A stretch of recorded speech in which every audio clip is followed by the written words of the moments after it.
Salut et bienvenue dans cette nouvelle vidéo. Aujourd'hui on parle d'Affinity qui est dans le top tiers de la méta, aux côtés du Mono Red Madness et des Blue et Dimir Terror ainsi que des elfes.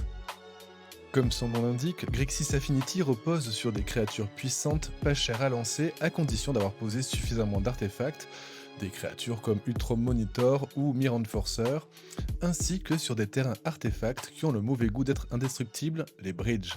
Ce deck gère très bien le contrôle grâce à des contresorts bleus et des removals rouges, et en plus permet de piocher souvent. Il est pénible, il est fort, mais il n'est pas imbattable. Voici quelques cartes à posséder en sideboard pour tenter de prendre le dessus. La première chose à faire, c'est de se débarrasser des terrains indestructibles artefacts. Ça fait moins de terrain évidemment, mais aussi moins d'artefacts pour l'affinité. On commence avec la couleur la mieux armée, c'est le blanc qui possède Dust to Dust.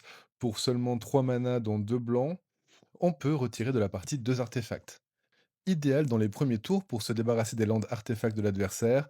Son seul défaut, c'est que la carte se négocie aux alentours des 10 € sur le marché de l'occasion, un peu moins cher dans sa version italienne.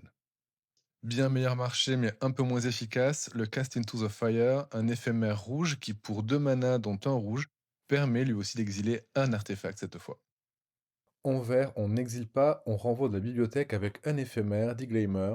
Pour 2 dont un vert, l'enchantement ou l'artefact ciblé est mélangé dans la bibliothèque de l'adversaire. Au pire, on le prive de son artefact pendant un tour.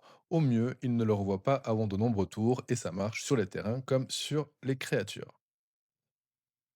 Si vous jouez bleu, il faudra agir avant que la menace ne soit installée sur le board. Pour un bleu seulement, Annule vous permet de contrer un sort d'artefact ou d'enchantement. Style Sabotage permet lui aussi de contrer, mais en plus de renvoyer un artefact déjà posé dans la main de son propriétaire. De son côté, Hoodwink peut renvoyer un artefact, un enchantement ou même un terrain, mais c'est relativement cher pour un effet qui est temporaire.